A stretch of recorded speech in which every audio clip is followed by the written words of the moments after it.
Hello everyone, my name is Prachi. Welcome to Selection Mate. I hope आप सब अच्छे होंगे और आपकी तैयारी आपके आने वाले एग्ज़ाम के लिए अच्छी चल रही होगी। आपके एग्ज़ाम का मंथ शुरू हो चुका है, फरवरी आ चुका है और बहुत जल्द ही आपका एग्ज़ाम आने वाला है। तो आपकी तैयारी इस टाइम बहुत अच्छे से चल रही होगी और आप साथ में रिवीजन भी अपना कर रहे होंगे। गाइस, पढ़ाई के साथ साथ रिवीजन ज़रूर करते रहना, क्योंकि रिवीजन के बिना चीज़ें याद रखना थोड़ा मुश्किल हो जाता है, इसलिए ठीक है। यहाँ पर आज हम बात करने जा रहे हैं ईवीएस के मॉक टेस्ट नंबर 2 की। ईवीएस का जो मॉक टेस्ट नंबर 1 है वो कल चैनल पर आ चुका है। अगर आपने नहीं देखा है तो ज़रूर देख लीजिए। मॉक टेस्ट में हम बहुत इंपॉर्टेंट क्वेश्चंस आपके साथ डिस्कस कर रहे हैं। ईवीएस के अलावा सीडीपी का भी मॉक टेस्ट आ चुका है, आप वो भी ज़रूर देख लें। ईवीएस का एक सेशन मैराथन के रूप में आया है और एक साइंस का मैराथन के रूप में आया है, वो भी आप ज़रूर देख लीजिए, क्योंकि ईवीएस भी 20 मार्क्स की आपसे पूछी जाएगी और साइंस भी 20 मार्क्स की पीआरटी के पेपर में आपसे पूछी जानी है। और कंप्यूटर 5 मार्क्स का आपके एग्जाम में आएगा, वो पीआरटी में भी आएगा, टीजीटी में भी आएगा और पीजीटी में भी आएगा। तो कंप्यूटर का भी एक सेशन मैंने इंपॉर्टेंट क्वेश्चंस का करा दिया है, वो भी आप चैनल पर जाकर देख सकते हैं। सो आज का सेशन हमारा होगा 20 नंबर का और ये एक मॉक टेस्ट होगा जिसमें मैं आपसे क्वेश्चन पूछूंगी और ऑप्शन को देखकर आपने अपना आंसर मार्क कर लेना है और फिर जब मैं आंसर आपको बताऊंगी तो आपने आंसर को अपने चेक कर लेना है कि जो आपका आंसर है वो सही है या गलत है। तो सीधे बीच में हम कोई डिस्कशन नहीं करेंगे, सिर्फ डिस्कशन होगा आपके क्वेश्चन और आंसर्स का, जिससे आपको ये भी पता लगेगा कि कोई सेक्शन आपसे छूट तो नहीं गया है। जब आप ये 20 क्वेश्चन लगाएंगी तो आप एंड में आपको ये बात फील होगी कि आपने जो तैयारी करी है वो आपने सही डायरेक्शन में की है और कोई अगर टॉपिक आपसे रह गया है तो उसको आप कंप्लीट कर सकते हैं। एंड तक पूरा सेशन देखिए। और बस अब हम जो आज का सेशन है बिना देरी के स्टार्ट करते हैं। अगर आप चैनल पर नए हैं तो सब्सक्राइब कर लीजिए और बेल आइकन को भी ज़रूर प्रेस कर लेना। अगली जो भी इंपॉर्टेंट वीडियोस चैनल पर आती हैं उनके नोटिफिकेशन के लिए आप चैनल को सब्सक्राइब कर लीजिए। अब हम स्टार्ट करते हैं आज के पहले क्वेश्चन से। पहला क्वेश्चन है, ग्रीन हाउस गैस प्रोटोकॉल क्या है? ऑलराइट, पहला क्वेश्चन आपके सामने है, ग्रीन हाउस गैस प्रोटोकॉल क्या है? और इसके आपके पास बड़े बड़े से 4 जो हैं ऑप्शंस हैं, मैं पढ़ देती हूँ, बाकी क्वेश्चंस के जो ऑप्शन है वो आपको दिख जाएंगे एक ही बार में। पहला, ध्यान से सुनिएगा बिल्कुल, ये जो 10 से 15 मिनट आपके सेशन के होंगे बहुत इंपॉर्टेंट होने वाले हैं, तो फोकस अपना प्लीज़ आप यहीं रखिए। पहला ऑप्शन कहता है, यह सरकार द्वारा व्यवसाय को नेतृत्व देने वाले व्यक्तियों के लिए ग्रीन हाउस गैस उत्सर्जन को समझना, उसके परिणाम को निर्धारित करना और प्रबंधन हेतु एक अंतर्राष्ट्रीय लेखाकरण समाधान है। दूसरा कहता है, ग्रीन हाउस गैस उत्सर्जन को कम करने और पारितंत्र अनुकूली प्रौद्योगिकियों को अपनाने हेतु विकासशील देशों को वित्तीय प्रोत्साहन प्रदान करने की संयुक्त राष्ट्र की पहल है। या फिर ये वर्ष 2022 तक ग्रीन हाउस गैस उत्सर्जन को एक विनिर्दिष्ट स्तर तक कम करने हेतु संयुक्त राष्ट्र के सभी सदस्यों द्वारा एक अनुसमर्थित क्या है, समझौता है। या फिर लास्ट ऑप्शन है, ये वर्ल्ड बैंक द्वारा पोषित बहुपक्षीय REDD+ पहलों में से एक है। तो अब आपने सारे ऑप्शंस पढ़ लिए होंगे और जो पहले 2 ऑप्शंस हैं इनमें आप लोग ज़्यादा कंफ्यूज हो रहे होंगे कि क्या होगा। तो मैं इसका राइट आंसर आपको बताती हूँ कि ग्रीन हाउस गैस प्रोटोकॉल क्या है। तो यहाँ पर आपका जो ऑप्शन नंबर 1 है वो क्या हो जाएगा, सही हो जाएगा। ये सरकार द्वारा और ये जो सरकार और व्यवसाय हैं उनको नेतृत्व देने वाले व्यक्तियों के लिए ग्रीन हाउस गैस उत्सर्जन को समझने, परिमाण निर्धारित करने और प्रबंधन हेतु एक अंतर्राष्ट्रीय लेखाकरण समाधान है। ऑप्शन ए जो है यहाँ पर आपका राइट आंसर हो जाएगा। अब चलिए नेक्स्ट क्वेश्चन की बात करते हैं। सेकेंड क्वेश्चन आपसे कहता है, पर्यावरण और पारिस्थितिकी का जैविक घटक क्या है? पर्यावरण में जैविक और अजैविक घटक पाए जाते हैं और यहाँ पर आपसे पूछा है कि पर्यावरण का जो जैविक घटक है वो कौन सा है, मृदा है, जल है, वायु है या वनस्पति है। तो अगर मैं पर्यावरण के जैविक घटक की बात करती हूँ तो पर्यावरण का जो जैविक घटक है वो होता है वनस्पति। तो आप ये याद रखेंगे, पर्यावरण का जैविक घटक क्या होता है, वनस्पति। ऑप्शन नंबर डी यहाँ पर आपका राइट आंसर हो जाएगा। नेक्स्ट क्वेश्चन, थर्ड क्वेश्चन कहता है, पर्यावरण और पारिस्थितिकी का भौतिक घटक क्या है? अब आपसे यहाँ पर पूछ रहा है भौतिक घटक।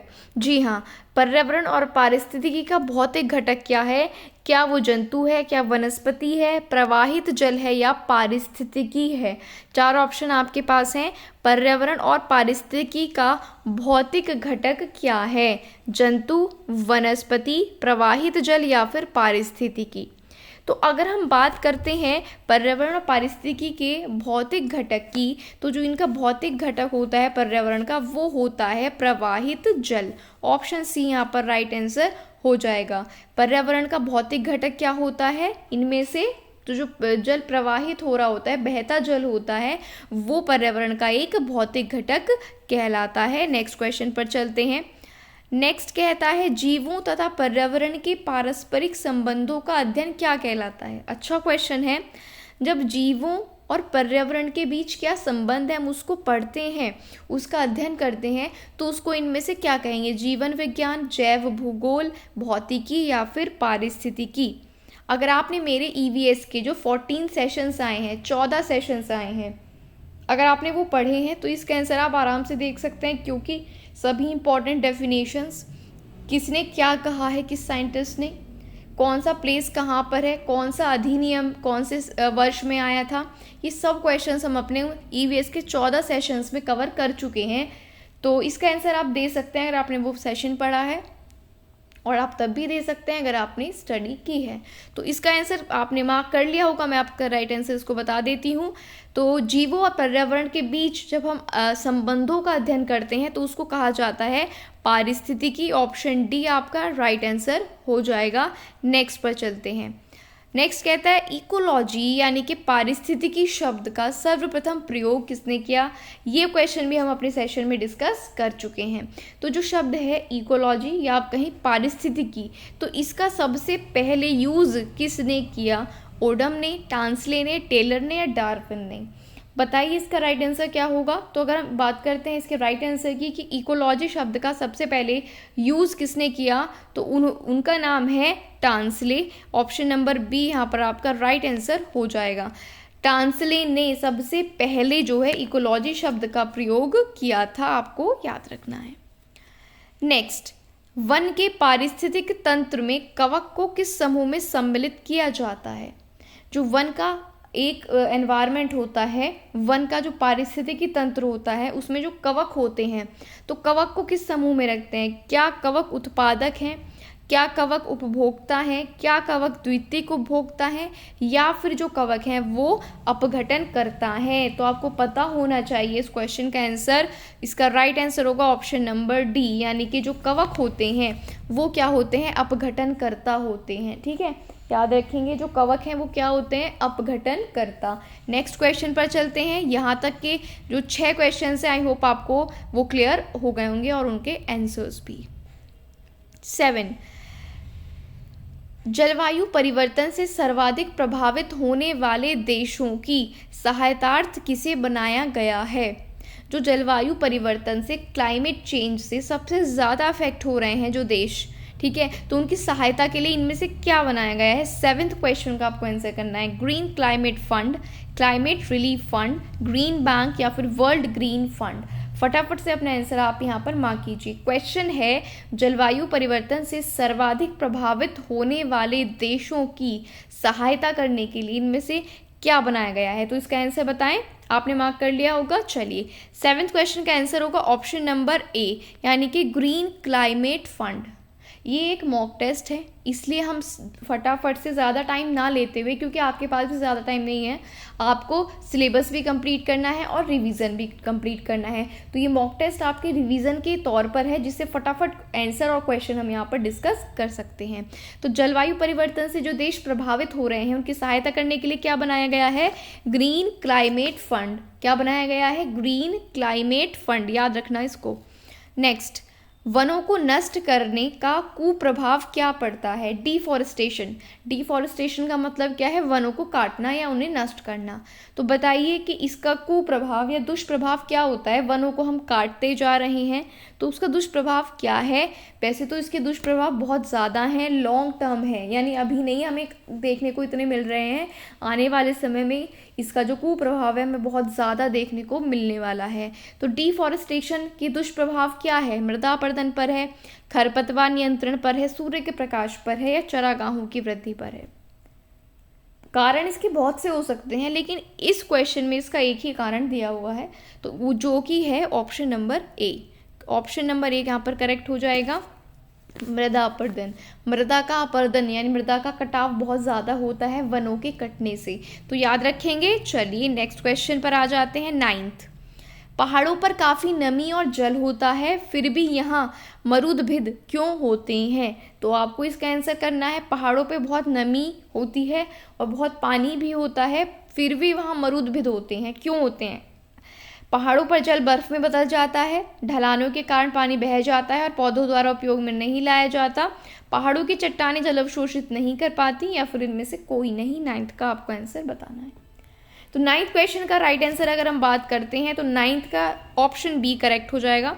मरुदभिद वहाँ पर इसलिए होते हैं क्योंकि ढलान होने के कारण पानी एक जगह नहीं रुकता, वो बह जाता है और पौधों द्वारा यूज नहीं किया जाता। तो याद रखेंगे इस बात को। चलिए अब नेक्स्ट क्वेश्चन पर चलते हैं।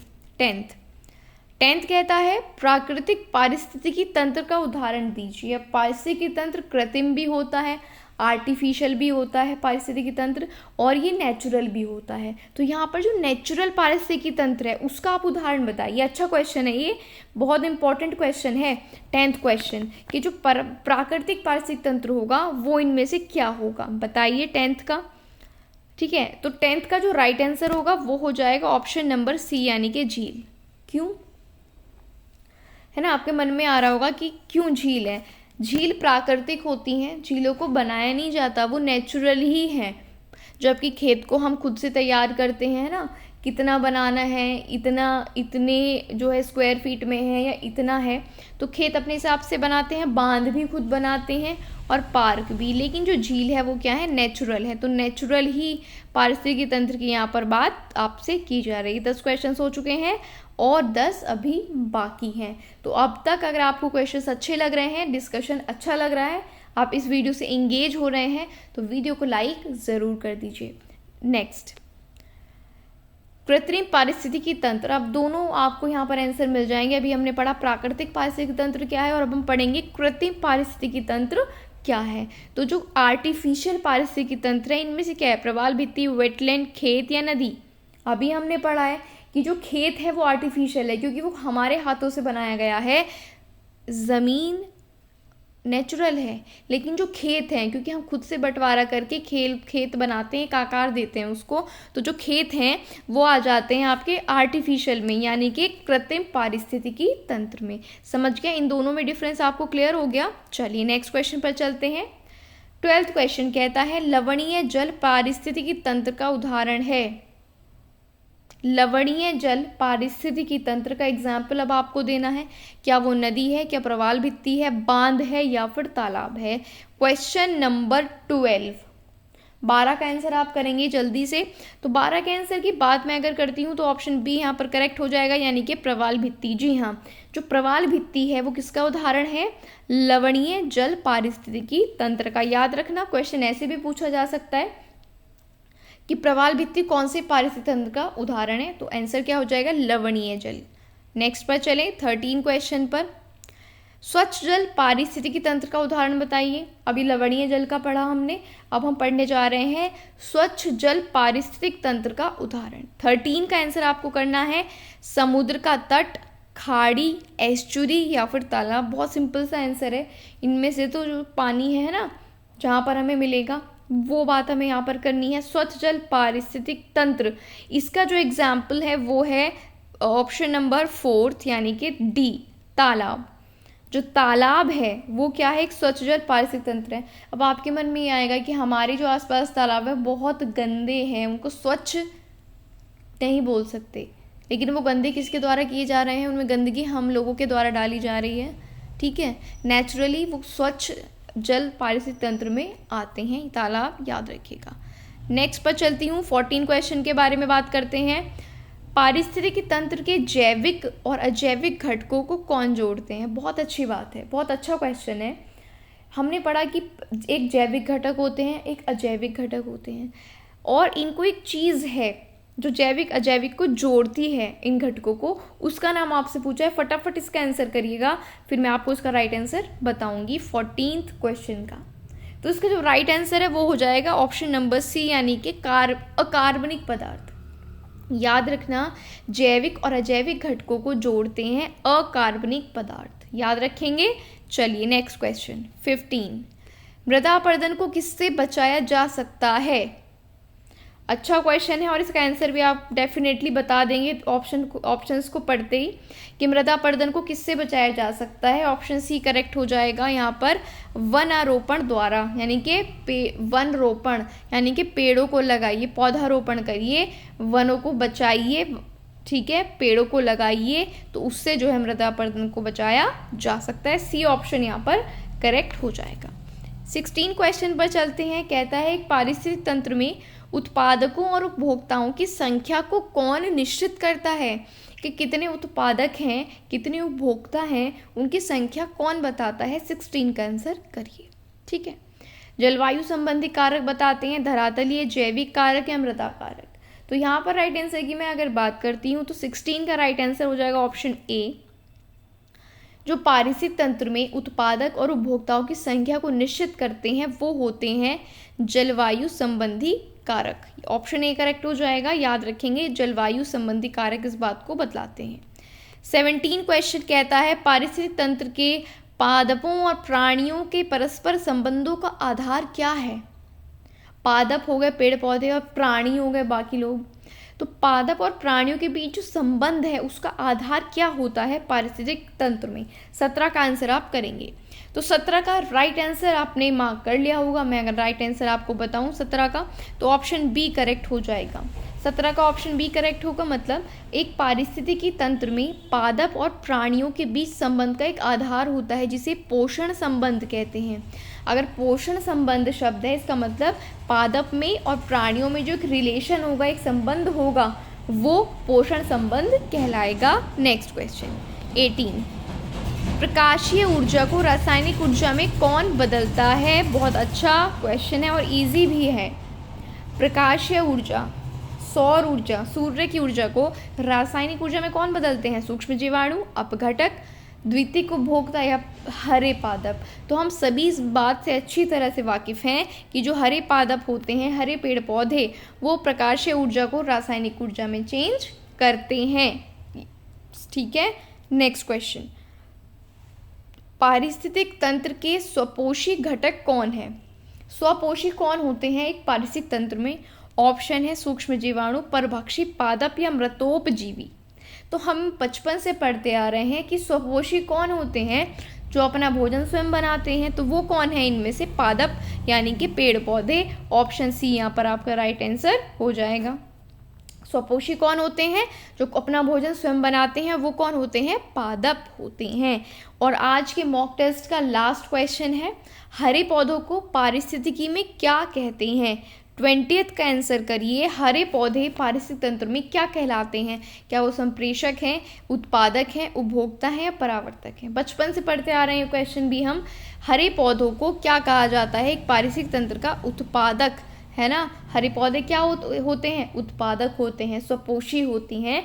तो ये आपको यहाँ पर याद रखना है। तो हमारे आज के 20 क्वेश्चन मॉक टेस्ट के यहाँ पर खत्म होते हैं।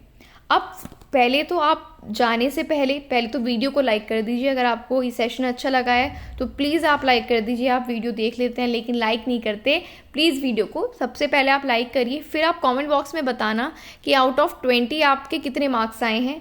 जेन्युइनली बता दीजिए, इसमें कोई आपको जज नहीं करेगा। बस आपको बताना है कि आउट ऑफ 20 आपने कितने मार्क्स यहाँ पर लिए हैं CBS के मॉक टेस्ट में। सेकेंडली, अगर आपको किसी भी सब्जेक्ट में KVS की तैयारी अगर आप कर रहे हैं, किसी भी सब्जेक्ट के किसी भी टॉपिक में डाउट है, तो आप यहाँ पर हमसे पूछ सकते हैं, कमेंट बॉक्स में लिख दीजिए, या फिर डिस्क्रिप्शन में हमारे टेलीग्राम चैनल का लिंक है, वहाँ पर आप कोई भी डाउट अपना पूछ सकते हैं हमें मैसेज करके। सेकेंडली, अगर आपको किसी सब्जेक्ट की किसी भी पर्टिकुलर टॉपिक की वीडियो चाहिए तो वो भी आप हमसे कहिए, हम कोशिश करेंगे जल्दी से जल्दी आपको प्रोवाइड कराएं वो वीडियो, ठीक है। तो वो भी कमेंट बॉक्स में लिख देना। अगर आपको कोई सेशन चाहिए और आपको समझ नहीं आ रहा है, किसी भी सब्जेक्ट के कुछ इंपॉर्टेंट क्वेश्चन चाहिए, तो आप हमें यहाँ पर बता सकते हैं। और अगर आपने अभी तक भी चैनल को सब्सक्राइब नहीं किया है तो गाइस जल्दी से सब्सक्राइब कर लीजिए, बेल आइकन को प्रेस कर लीजिए, क्योंकि ये वीडियो आप किसी सोशल साइट से का लिंक ओपन करके देख रहे होंगे, वो अगर शेयर नहीं हो पाएगी तो आप कैसे ये वीडियो देख पाएंगे। तो अगर आपके पास सब्सक्राइब आप कर लेंगे और नोटिफिकेशन आ जाएगा तो आप कोई भी वीडियो जो आपको देखनी है वो देख सकते हैं। इसे सब्सक्राइब करना ज़रूरी होता है। एंड में मैं आपसे यही कहूँगी, अपनी तैयारी के साथ साथ आप अपना रिवीजन भी जारी रखें, चाहे आप कहीं से भी कर रहे हो, कहीं से किसी वीडियो से, किसी नोट से, जहाँ से भी आप रिवाइज़ कर रहे हो, पर आप रिवाइज़ ज़रूर करते रहिए। रिवीजन के बिना क्वेश्चंस याद नहीं रहते हैं। चाहे आप कितने पूरा आपने सिलेबस कर लिया है लेकिन रिवीजन नहीं किया है तो it will not worth it. आपको रिवीजन ज़रूर करना चाहिए। बाकी आप ज़रूर ये भी बताना आपको सेशन कैसा लगा, क्वेश्चंस कैसे लगे, कमेंट बॉक्स में लिख देना। और जाने से पहले मेरे लिए सिर्फ आपको में एक एफ़र्ट करना है कि आप इस वीडियो को शेयर कर दें। कुछ सेकंड्स आपको लगेंगे, 15-20 सेकंड्स। आप जाने से पहले इस लिंक को शेयर कर दें अपने टेलीग्राम चैनल के ग्रुप्स में, जो भी आपके ग्रुप हैं, और व्हाट्सएप के ग्रुप्स में और फेसबुक पर। तो इस वीडियो को आप ज़्यादा से ज़्यादा शेयर कर दें जिससे ज़्यादा लोग इसको देखें और मैं नई वीडियो इंपॉर्टेंट क्वेश्चन के साथ आपके लिए जल्दी से लेकर आऊँ।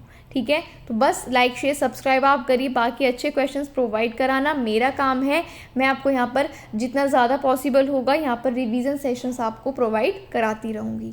आज के लिए इतना ही रखते हैं। अपनी पढ़ाई को करते रहिए, रिवीजन को करते रहिए। कोई डाउट है तो हमसे आप पूछ सकते हैं।